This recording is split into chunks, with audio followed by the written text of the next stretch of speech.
Hello, good morning everyone, welcome back to my another vlog. সকাল সকাল হচ্ছে আজকে গাছ কাটা হচ্ছে। তো এই গাছটা হচ্ছে বেসিক্যালি আমাদের পাশের যে লিজ বাড়িটা আছে ওই লিজ বাড়ির সরকারি গাছ। সো সরকারি গাছ এমনিতেই গাছ কাটা নিষেধ এবং আইনত অপরাধ, এবং সরকারি জায়গার গাছ হওয়ার কারণে প্রায় 10-12 বছর চেষ্টা করার পর এই গাছ কাটার পারমিশন পাওয়া গিয়েছে। এটা হচ্ছে বেসিক্যালি মেহগনি গাছ, এবং গাছটা খুব ছোট ছিল আমার বাবা যখন বাড়ি বানায়।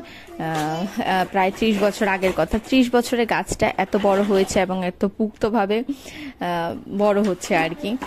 তো আসলে বড় হতে হতে, যদিও এটা বাউন্ডারির ভিতরে ছিল, এখন একেবারে রাস্তায় চলে এসেছে। এবং অবশ্যই এটা খুবই রিস্ক, যখন ঝড় তুফান হয় তখন পড়ে যাওয়ার একটা রিস্ক থাকে। এবং পাশের যে বাসাটা দেখা যাচ্ছে পড়লে ওটার উপরেই পড়বে, এবং অবশ্যই আমাদের বিল্ডিংয়ের একটা সাইড হচ্ছে ভেঙে পড়ে যাবে যদি গাছটা পড়ে। কারণ গাছটা এত বড়, নিশ্চয়ই বুঝতে পারছেন এটার নিচে শিকড় কত দূর, এবং এত শক্ত গাছটা। মেহগনি গাছের কাঠ তো জানেন, খুবই ভালো, সবাই জানেন। কিন্তু হচ্ছে গাছটা কাটা হচ্ছে ভালোর জন্যই, কিন্তু খুবই মায়া হচ্ছে, কারণ ছোটবেলা থেকে এই গাছটাকে দেখেছি। এবং সিজনের সাথে সাথে এটার পাতা চেঞ্জ হওয়া, ফুল ফুটা, ফুলের একটা গন্ধ, এবং মেহগনি গাছের যেই বিচি টাইপের যেগুলো হয় সেগুলোও রিস্ক। যখন আমরা রাস্তা দিয়ে হাঁটাচলা করি খুবই শক্ত হয় বিচিগুলো, তো যখন তখন পড়লে মাথার উপরে আসলে মাথা ফেটে যাওয়ার চান্সেস তো আছেই। তো তারপরও একটা স্মৃতি কাজ করে এই বিচিগুলোর ভিতরে, যেই এটাকে হেলিকপ্টার বলতো আর কি, ছোটবেলা আমরা বাচ্চারা বলতাম, বলে হচ্ছে উপর থেকে ছাদ থেকে এটাকে ফেলতাম, নিচে ঘুরে ঘুরে পড়তো। আমি জানি না আপনাদের কাদের এরকম স্মৃতি আছে। তো গাছটা কাটা হচ্ছে, কিন্তু একটা মায়া কাজ করছে সত্যি বলতে। তো আসলে একটা কথা সঠিক মানুষের জীবনে, সেটা হচ্ছে ভালোবাসায় সব জিনিসকে রেখে দেওয়া যায় না। অনেক সময় ভালোবাসার জিনিস জীবন হানিকারক হতে পারে আর কি। তো সেজন্যই এটাকে কেটে ফেলা হচ্ছে। তো যাই হোক, আজকে সোমবার মানেই হচ্ছে আমি শিবের পূজা করি।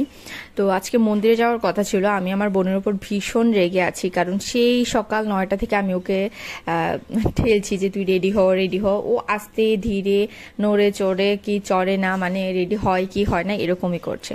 তো ট্রিপের জন্য একটু হচ্ছে কয়েকটা বাসায় পরার জন্য টি শার্ট বা এক্সারসাইজ গেঞ্জি টাইপের যে ধরনের গেঞ্জিগুলো হয় সেগুলো আনতে হবে আর কি।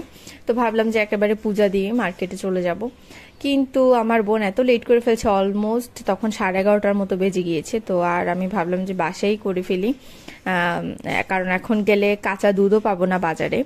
তো সেজন্য ভাবলাম যে যেহেতু দুধ নাই, শুধু জল দিয়ে হচ্ছে আজকে শিবকে স্নান করিয়ে ফেলি। তো এই গাছ, যে বেলপাতাটা দেখছেন, এটা হচ্ছে আমাদের নিজের ছাদের গাছের বেলপাতা। কারণ শিব পূজা যেহেতু আমি রেগুলার করি, এখান ওখান থেকে বেলপাতা জোগাড় করতে অনেক কষ্ট হয়ে যায় প্রত্যেকবারই। তো আমার মা হচ্ছে বলেছে যে তোর জন্য আমি গাছ লাগিয়ে দেবো, এখান থেকে যখন খুশি বেলপাতা নিয়ে পূজা করতে পারবি। তো যাই হোক, আমার অনেক দিনের ইচ্ছে ছিল যে একটা বেল গাছ হবে, শুধুমাত্র পাতার জন্য। তো সেই পাতা দিয়ে হচ্ছে পূজা দিয়েছি। এই ধরনের কোনো কথা আছে মেবি, যে বেল গাছে বেল না হলে সেই পাতা পূজা লাগে না, সেরকম কোনো কিছু একটা। তবে আমি জানি না এটা সত্যি কিনা, কিন্তু আমি এই পাতা দিয়ে পূজা দিয়েছি, এবং এই পাতা দিয়ে ভবিষ্যতে পূজা দেব। কারণ পাতা, শহরের বাসায় পাতা জোগাড় করা খুবই টাফ একটা ব্যাপার। আর যদি জোগাড় করতে হয় তাহলে দেখা যায় যে অন্যের গাছ থেকে আনা, পারমিশন নেওয়া একটা লেন্দি একটা প্রসেস আর কি। তো গাছ কাটা হচ্ছে, সেই দেখে হচ্ছে ত্রিভ ভয় পেয়ে যাচ্ছে। ত্রিভে সাউন্ড হচ্ছে যেহেতু একটু পরপর ডালপালাগুলো পড়ছে, পুরো গাছটা পড়লে না জানি কি করবে। তো গাছ আসলে সেদিন পুরোপুরি কাটা হয়নি, তার পরের দিন সকাল পর্যন্ত হয়ে গিয়েছিল গাছ কাটতে। আর সারাদিনে লোডশেডিং ছিল, কারণ এখানে কিছু কারেন্টের তার আছে যেগুলো দিয়ে আমাদের বাসার কানেকশন করা। তো তারগুলোকে আগে থেকেই সরিয়ে দেওয়া হয়েছে, যেহেতু গাছ কাটবে এখানে দুর্ঘটনা ঘটতে পারে, সেজন্য আগে থেকে সরিয়ে দেওয়া হয়েছে। তো সারাদিনই সন্ধ্যা পর্যন্ত লোডশেডিং ছিল। থ্যাঙ্কস গড যে এখন একটু একটু ঠান্ডা ঠান্ডা আবহাওয়া, সেজন্য গরমে সাফার করতে হয়নি আর কি। তো সন্ধ্যা হতে হতে আসলে আইপিএসের চার্জও কমে যাচ্ছিল আমাদের বাসায়। তো যাই হোক, আমার ছেলের আবার গরম অনেক বেশি। তো দুপুরবেলা পূজা টুজা দিয়ে ঠিক দুপুর 12টা বেজে গিয়েছে, 12টার দিকে বেরিয়েছি আমি, আমার বোন। ট্রিপকে নিয়ে নিয়েছি কারণ ওর সাইজে হয় না, ওকে দেখলে মনে হয় যে ছোটো মোটো, কিন্তু আনলে পরে দেখা যায় যে ওর সাইজে হয়নি, আবার চেঞ্জ করতে হতে ভেজাল মনে হয়, ওকে নিয়ে গিয়েছিলাম।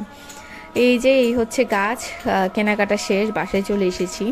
আর এই পিলারটাও আমাদের জায়গারই, তো গাছের জন্য পিলারটাও হচ্ছে হেলে গিয়েছিল আরও অনেক আগেই। দেখেন উপর দিকে বাঁশ দিয়ে কোনো রকম একটা ঠেকা দিয়ে রেখেছে আর কি। এই যে, তো জেনারেলি এখানে উপর থেকেই দেখি আমরা, সাইড থেকে যেহেতু এখানে টিন দিয়ে বেড়া করা, তো দেখা হয় না আর কি। তো আজকে ভালো করে দেখে নিলাম আর আপনাদেরকেও দেখিয়ে নিলাম। তো এই বাচ্চারা তো বের হলে বাসায় ঢুকতেই চায় না কোনো রকম, আস্তে আস্তে অভ্যাসটা ওর আবার চেঞ্জ হচ্ছে। এখন একটু একটু করে বাসায় থাকার অভ্যাস করছে আর কি। কারণ এখন যা পরিবেশ, মনে হয় যে বাচ্চাদেরকে বাসায় রেখে মানুষ করা অনেক বেশি ভালো। তো এই যে এগুলোই কিনলাম ওর জন্য।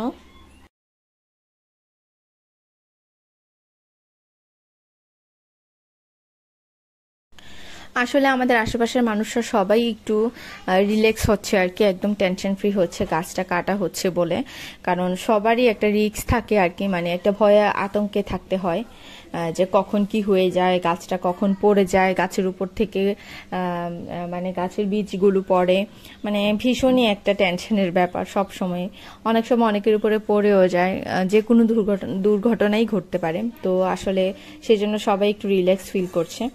আর আমার ছেলে এখান দিয়ে হচ্ছে ঘর টর গুছিয়ে একদম উল্টে পাল্টে ফেলছে, একদম সুন্দর করে ঘর ক্লিন করে ফেলছে। এই যে দেখেন শলার ঝাড়ু দিয়ে খুব ভালোভাবে শিখে নেন কিভাবে কাজ করতে হয়। যদিও আমরা শলার ঝাড়ু দিয়ে সবকিছু ঝাড়ি না, আসবাবপত্রের উপর শলার ঝাড়ু দিয়ে ঝাড়তে নেই আমি যতটুকু জানি, কারণ মা লক্ষ্মী থাকেন। তো তারপরেও হচ্ছে ও সবকিছুর উপরে ঝাড়াঝাড়ি করে দেখাচ্ছে আর কি। আর এই যে টি শার্টটা ও পরেছে, এটা সেদিন সারাদিনও খুলিনি। যে কোনো নতুন ড্রেস এনে হচ্ছে আমি না ধুয়ে ওকে পরাই না, তো তারপরও হচ্ছে সে পরে ফেলেছে এবং খুলতে চাচ্ছিল না। এবং কিছুক্ষণ পর পর দেখাচ্ছিল যে ওর এখানে ওখানে ইচিং হচ্ছে, মানে ও বলছে মশা, কিন্তু আসলে মশা না, কারণ যেহেতু নতুন জিনিস একটু ধুয়ে ক্লিন করে পরানোই ভালো বাচ্চাদেরকে, তো সেজন্য হয়তো ইচিং হচ্ছে। ও আর সেটা বুঝে না। এখানে হচ্ছে আইপিএসটা রাখা, সেই আইপিএসটাকে দেখে বারবার বলছে এসি এসি, কোনটা আইপিএস কোনটা এসি সেটাও এখনো পর্যন্ত ডিফাইন করতে পারেনি। তো যে এই ধরনের কোনো মেশিনারিজ জিনিস দেখলে সে এরকম বলে যে এসি। যাই হোক, ওর সাথে আমরা টাইম স্পেন্ড করে ভালোই লাগলো। আসলে বাচ্চা থাকলে নতুন নতুন যখন এটা ওইটা বলে আসলে খুব ভালো লাগে দেখতে, বা ওদের কাণ্ডকলাপ দেখতে ভালো লাগে। আবার মাঝে মাঝে খুব মেজাজ খারাপ হয়ে যায় যখন কাজের মধ্যে থেকে ও যখন কাজ আরো এক্সট্রা বাড়াতে থাকে, তখন খুব বিরক্ত লাগে। তো এখন সন্ধ্যার দিকে হচ্ছে কি খাবো ভাবছিলাম, হঠাৎ করে মনে হচ্ছে যে একটু বাদাম ভেজে তারপর হচ্ছে পেঁয়াজ ধনেপাতা দিয়ে লবণ দিয়ে মেখে খাই, মরিচ দিলেও ভালো লাগে, বাট আমি মরিচ দিইনি, এটা আমার পার্সোনাল চয়েস। তারপরে হচ্ছে ভালো করে বাদামগুলোকে ভেজে নিচ্ছি।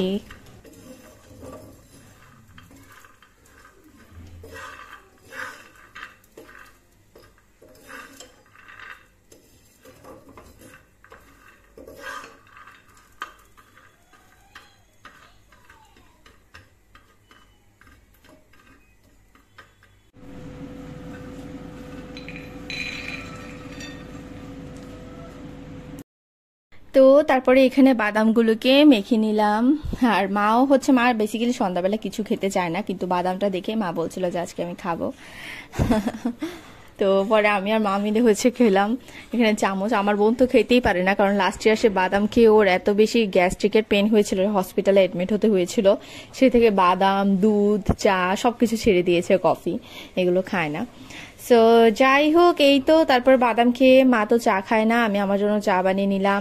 আর সন্ধেবেলা হচ্ছে ব্লগ দেখি। ত্রিবের জন্য সন্ধেবেলা একদম পড়াশোনা কিচ্ছু করা যায় না, মানে আমি পড়া টেবিলে বসলে পড়া টেবিলে উঠে বসে থাকে, আমি যেখানে যাই সেখানে থাকি। তো এর থেকে বেটার যে আমি ব্লগ দেখি আর ওকে টাইম দিই, ওর সাথে খেলি, সেটাই আমার জন্য ভালো। সো যাই হোক, আজকের ব্লগ এই পর্যন্তই ছিল। কেমন লেগেছে ব্লগটা অবশ্যই কমেন্ট করে জানাবেন। যদি ভালো লেগে থাকে তাহলে অবশ্যই আমাকে সাবস্ক্রাইব করে বেল আইকনে প্রেস করে আমার পাশেই থাকবেন, আমাকে সাপোর্ট করবেন যারা অলরেডি সাবস্ক্রাইব করেছেন এবং রেগুলার আমাকে দেখেন, তাদেরকে অসংখ্য ধন্যবাদ। সবাই ভালো থাকবেন, সুস্থ থাকবেন, দেখা হচ্ছে নেক্সট লাইভে এবং ব্লগে। টিল দেন নাও, টাটা।